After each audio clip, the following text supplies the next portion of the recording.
Assalamualaikum warahmatullahi wabarakatuh.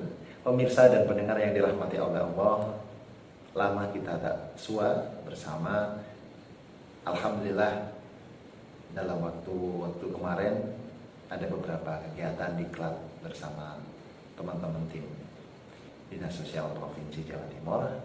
Sekarang ini bisa kembali bergabung bersama panjenengan semuanya yang luar biasa. Hadirin yang dirahmati oleh Allah, pada kajian-kajian sebelumnya kita telah menyimak bersama tentang kajian-kajian air, hama, penyakit, dan lain sebagainya. Nah, untuk kali ini masih dalam konteks kajian-kajian yang terbaru bersama ibunda yang luar biasa, Ibu Dr. Anda Hajar Rumini Amar dari pimpinan wilayah Aisyah Jawa Timur. Kita akan mengkaji bersama tentang meluruskan niat, memiliki keturunan untuk melanjutkan dakwah. Karena bagi kami, keturunan adalah sebuah amanah dan anugerah. Namun, dalam kajian ini akan dikulas lebih detail dan lebih komplit tentang arti sebuah buah hati. Marilah kita ikuti bersama kajian yang akan disampaikan oleh Ibu Dr. Anda Hajar Rumini Amar dari pimpinan wilayah Aisyah Jawa Timur.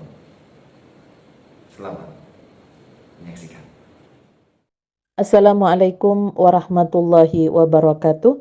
A'udzubillahi minasyaitonirrajim. Bismillahirrahmanirrahim. Alhamdulillahilladzi anara quluba ibadihil muttaqina binuri kitabihil mubin wa ja'alal qur'ana shifaa'an lima fis sudur wa hudaw wa rahmatan lil mu'minin.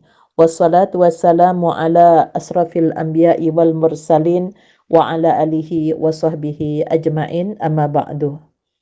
Pemirsa dan pendengar yang dimuliakan oleh Allah, kajian kita kali ini tentang Spirit Quran Surat Maryam. Surat Maryam diawali dengan al-huruful muqatta'ah, huruf-huruf yang putus, yang antara huruf yang satu dengan yang lain dirangkai menjadi satu bacaan. Kaf ha ya ain sad. Surat yang diawali dengan al-huruful muqatta'ah, biasanya Allah akan menjelaskan kepada kita yang pertama tentang fungsi Al-Quran, yang kedua ada hal-hal yang tidak mungkin semua bisa dinalar oleh pikiran sehat manusia. Intisari dari Quran Surat Maryam adalah menegaskan tentang sikap tauhid, keyakinan yang benar akan kehendak Allah, akan kebesaran Allah, akan kemahakuasaan Allah Subhanahu wa Ta'ala yang dicontohkan pada Quran Surat Maryam. Ada dua contoh yang kalau kita lihat secara akal, bahwa Nabi Zakaria yang sudah tua renta dan istrinya mandul, secara medis tentu tidak mungkin punya anak, walaupun teknologi sekarang ini maju dengan adanya bayi tabung. Namun wanita yang mandul, wanita yang menopause, tentunya tidak bisa dilakukan bayi tabung. Demikian pula Siti Maryam, putri daripada Imran, yang hamil dengan tidak punya suami, kemudian tidak melakukan perbuatan keji yaitu zina, namun Allah ingin menunjukkan kemahakuasaannya, bahwa Allah itu bisa melakukan apa saja yang tidak mungkin bisa dilakukan oleh manusia, untuk menunjukkan perbedaan antara Allah dan manusia sebagai makhluknya. Kemudian yang kedua, surat Maryam membicarakan tentang manhaj, jalan hidup. Bahwa jalan hidup itu ada dua. Ada jalan yang diberi oleh Allah petunjuk kepada jalan yang benar. Kemudian ada jalan yang sesat. Pemirsa dan pendengar yang dimuliakan oleh Allah, mari kita coba untuk memperhatikan pada muqaddimah surat Maryam setelah Allah mengawali dengan 5 al-huruful muqatta'ah, huruf-huruf yang putus. Kemudian Allah melanjutkan pada ayat kedua, zikru rahmati rabbika abadahu Zakaria. Yang dibacakan ini adalah penjelasan tentang rahmat Tuhanmu kepada hambanya Zakaria. Idnada rabbahu nidaan khafiyya, yaitu ketika dia berdoa kepada Tuhannya dengan suara yang lembut. Qala rabbi inni wahanal azmu minni washta'ala ar-ra'su shayban wa lam akum bidu'aika rabbi syaqiyya. Dia Zakaria berkata, ya Tuhanku, sungguh tulangku telah lemah dan kepalaku telah dipenuhi uban, dan aku belum pernah kecewa dalam berdoa kepadamu, ya Tuhanku. Wa inni khiftul mawaliya min warai wa kanat imraati akiram fahabli min ladunka waliya. Dan sungguh aku khawatir terhadap kerabatku sepeninggalku, padahal istriku seorang yang mandul. Maka anugerahkanlah aku seorang anak dari sisimu. Yarisuni wa yarisu min ali Yaquba waj'alhu rabbi radiya, yang akan mewarisi aku dan mewarisi dari keluarga Yakub, dan jadikanlah dia, ya Tuhanku, seorang yang diridhoi. Pemirsa dan pendengar yang dimuliakan oleh Allah, kalau kita melihat bahwa apa yang disampaikan oleh Nabi Zakaria, yang pertama adalah sikap optimis dari keyakinan tauhid yang benar bahwa Allah akan mengabulkan doa-doa hambanya. Kemudian sikap realistis yang ditunjukkan dari sisi manusia bahwa Nabi Zakaria sudah tua renta, istrinya pun seorang yang mandul, yang tidak mungkinlah kalau tidak ada kebesaran dari Allah itu bisa hamil. Kemudian di satu sisi Nabi Zakaria mengkhawatirkan jika tidak punya keturunan, siapa yang akan melanjutkan tugas dakwah, yang akan mewarisi kelangsungan dakwah yang telah dirintis oleh Nabi Zakaria, bahkan dari nabi-nabi sebelumnya yang dari kalangan Bani Israel, dimulai dari Nabi Yakub alaihissalam. Jadi kalau kita lihat pada apa yang diminta oleh Nabi Zakaria, antara sikap optimis dan realistis yang dihadapinya, kemudian muncul sebuah keyakinan yang kuat, sehingga Nabi Zakaria mampu merumuskan permohonannya dengan tujuan memperoleh keturunan untuk kelangsungan dakwahnya. Nah, untuk itulah maka kisah yang pertama dari ikhtiar dan doa Nabi Zakaria ini bisa kita jadikan contoh agar supaya ketika kita memohon keturunan kepada Allah, maka niat utama kita untuk kelangsungan tugas-tugas dakwah, bukan hanya kelangsungan harta warisan atau kelangsungan dari sebuah jabatan yang akan dilanjutkan oleh keturunannya. Nah, kemudian Allah memberikan jawaban dari ketulusan, dari rumusan yang benar dari tujuan Nabi Zakaria memohon kepada Allah. Pada ayat 7, ya Zakaria, inna nubasyiruka bi gulamin ismuhu Yahya, lam naj'al lahu min qablu samiyya. Allah berfirman, wahai Zakaria, kami memberi kabar gembira kepadamu, karena kabar ini lewat malaikat, dengan seorang anak laki-laki yang namanya Yahya, yang kami belum pernah memberikan nama seperti itu sebelumnya.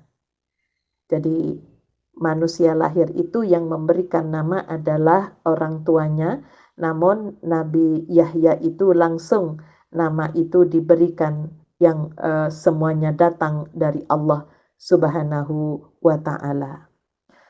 Kemudian qala rabbi anna yakunu li gulamu wa kanat imraati akhira wa qad balagtu minal kibari itiya.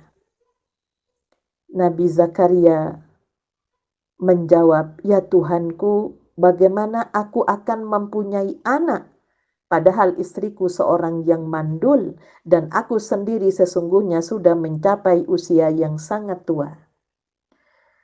Nabi Zakaria sebagai manusia, tentunya ada sikap ragu, sebagaimana halnya Nabiullah Ibrahim alaihissalam ketika diperintahkan oleh Allah untuk membunuh anaknya.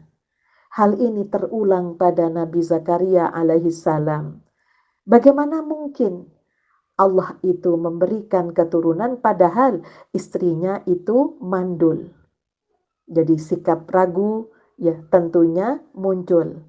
Akhirnya Allah menguatkan pada ayat 9, qala kadzalik qala rabbuka huwa alayya hayyinu wa qad khalaqtuka min qablu wa lam taku syai'a. Allah berfirman, demikianlah Tuhanmu berfirman, hal itu mudah bagiku. Sungguh engkau telah aku ciptakan sebelum itu, padahal pada waktu itu engkau belum berwujud sama sekali. Nah, ini sikap tauhid yang harus kuat, bahwa Allah itu bisa melakukan apapun yang tidak mungkin bisa dilakukan oleh manusia pada umumnya. Kemudian Nabi Zakaria menguatkan keyakinannya, qala rabbi ja'alli ayah, qala ayatuka alla tukalliman nasa thalatha layalin sawiya. Dia Zakaria berkata, ya Tuhanku, berilah aku suatu tanda. Allah berfirman, tandamu ialah engkau tidak dapat bercakap-cakap dengan manusia selama 3 malam, padahal engkau sehat. Jadi Nabi Zakaria kemudian diperintahkan untuk berdiam diri, yang melakukan iktikaf. Ya, fa kharaja ala qaumihi minal mihrabi fa auha ilaihim an sabbihu bukrata wa ashiya. Maka dia keluar dari mihrab, tempat untuk melakukan satu ibadah, menuju kaumnya, lalu dia memberi isyarat kepada mereka, bertasbihlah kamu pada waktu pagi dan petang. Jadi zikir, kemudian sucikan nama Tuhanmu, itu tetap harus dikuatkan. Kemudian ya Yahya, khudil kitaba biquwah wa atainahul hukma sabiyya. Wahai Yahya, ambillah, pelajarilah kitab Taurat itu dengan sungguh-sungguh, dan kami berikan hikmah kepadanya Yahya selagi dia masih kanak-kanak. Jadi Nabi Yahya diberi kelebihan oleh Allah, diangkat menjadi Rasul sejak beliau masih anak-anak. Kemudian Allah memberikan jaminan, wa barram biwalidayhi wa lam yakun jabbaron aswiya, wa salamun alaihi yauma wulida wa yauma yamutu wa yauma yub'asu hayya. Dan kami jadikan rasa kasih sayang kepada sesama dari kami dan bersih dari dosa, dan dia pun seorang yang bertakwa dan sangat berbakti kepada kedua orang tuanya, dan dia bukan orang-orang yang sombong, bukan pula orang yang durhaka. Kemudian wassalamun alaihi maulidah, dan kesejahteraan bagi dirinya pada hari lahirnya, pada hari wafatnya, dan pada hari dia dibangkitkan hidup kembali.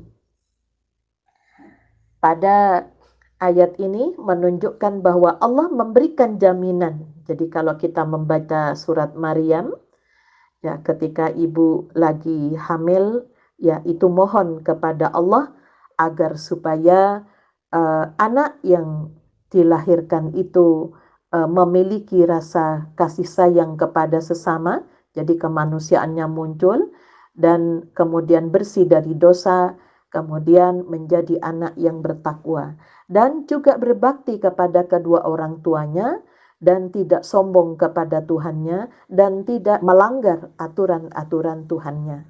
Kemudian juga mohon kepada Allah supaya Allah memberikan jaminan keselamatan ketika lahir, keselamatan ketika dimatikan oleh Allah, dan selamat ketika dibangkitkan dari alam kuburnya menuju alam akhirat.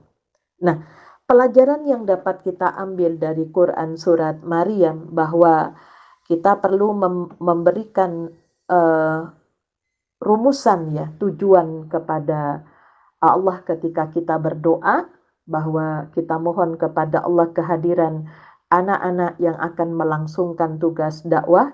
Kemudian juga kita banyak melakukan iktikaf, ya, untuk berdiam diri di masjid dengan melakukan banyak zikir dengan mendekatkan diri kepada Allah. Kemudian juga memohon agar supaya Allah memberikan jaminan keselamatan menjadi anak-anak yang tidak hanya selamat lahirnya, tapi selamat ketika diwafatkan dan selamat ketika dibangkitkan dari alam kubur, karena ada 3 fase kehidupan manusia, yaitu ketika lahir ke dunia, kemudian alam kubur, dan kemudian alam akhirat. Ya, jadi setelah dilahirkan, itulah fase kehidupan manusia yang sebenarnya. Kemudian kita juga bisa mengambil pelajaran, ya, jadi jangan sampai kita itu meminta kepada Allah, ya, untuk tujuan-tujuan yang lain, ya, seperti meminta akan jenis kelamin, ya, itu juga Allah memberikan penjelasan kepada kita pada Quran surat Asy-Syura ayat 49 dan ayat 50. Lillahi mulkus samawati wal ard yakhluqu ma yasha yahabu liman yasha'u inatha wa yahabu liman yasha'u dzukur au yuzawwijuhum dzukrana wa inatha wa yaj'alu man yasha'u aqima innahu alimun qadir. Milik Allah lah kerajaan langit dan bumi. Dia menciptakan apa yang dia kehendaki, memberikan anak perempuan kepada siapa yang dia kehendaki, dan memberikan anak laki-laki kepada siapa yang dia kehendaki. Atau dia menganugerahkan jenis laki-laki dan perempuan, dan menjadikan mandul siapa yang dia kehendaki. Dia maha mengetahui lagi maha kuasa. Jadi antara ikhtiar dan permohonan untuk kelangsungan keturunan, Allah telah memberikan petunjuk-petunjuknya di dalam Al-Quran. Bahkan Nabi Yullah Zakaria juga dikisahkan pada Quran surat Ali Imran ayat 33 sampai ayat 37. Sebelum beliau dikaruniai oleh Allah, dia telah berhasil membimbing Maryam, putrinya dari Imran, menjadi perempuan yang ahli iktikaf. Kemudian Nabi Zakaria, dari pengalaman di situ, keinginan memiliki anak itu semakin kuat. Kemudian Allah memberikan karunia di usia yang sudah lanjut sebagai bukti kebenaran kenabian daripada Nabi Zakaria alaihi salam. Dan bagaimana Nabi Yahya juga dijamin oleh Allah Subhanahu wa taala, karena hanya Allah yang berhak menjamin keselamatan itu. Hal itu pada Quran surat Maryam juga dilakukan oleh Nabi Isa alaihi salam agar supaya Allah memberikan jaminan, ya, selain menjadi anak yang berbakti kepada kedua orang tuanya. Kemudian Nabi Isa alaihissalam juga memohon agar supaya Allah memberikan jaminan keselamatan di saat lahir, di saat matinya, dan di saat dibangkitkan dari alam kubur. Pemirsa dan pendengar yang dimuliakan oleh Allah, mari kita jadikan pelajaran, kita luruskan niat, kemudian munculkan sebuah keyakinan bahwa Allah itu bisa melakukan apa saja. Jadi walaupun tidak lahir dari rahim kita, namun Allah dengan memberikan kepada kita anak-anak yang harus kita rawat, ya. Jadi bagi yang tidak dikasih oleh Allah keturunan, ya, namun tidak boleh berputus asa, maka rawatlah anak-anak yang tidak ada orang tuanya yang tidak bisa merawatnya dengan baik, maka kita memohon kepada Allah kehadiran mereka adalah bagian daripada amanah yang dititipkan oleh Allah Subhanahu wa taala. Saya akhiri kajian kali ini dengan nasrum minallah wa fathun qarib wa basyiril mu'minin walhamdulillahi rabbil alamin. Assalamualaikum warahmatullahi wabarakatuh.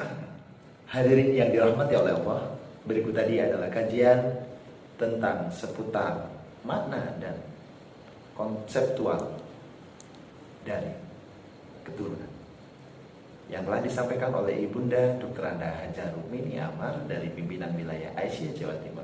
Semoga bermanfaat dan semakin menambah wawasan, keimanan, ilmu, dan keislaman kita semua. Kami pamit undur diri. Bila mana ada kurang lebih dan lebihnya kami dalam menyampaikan kajian-kajian ini, kami mohon maaf yang sebesar-besarnya. Nasrullah wa fathul khalid wa basyiril mu'minin. Wassalamualaikum warahmatullahi wabarakatuh.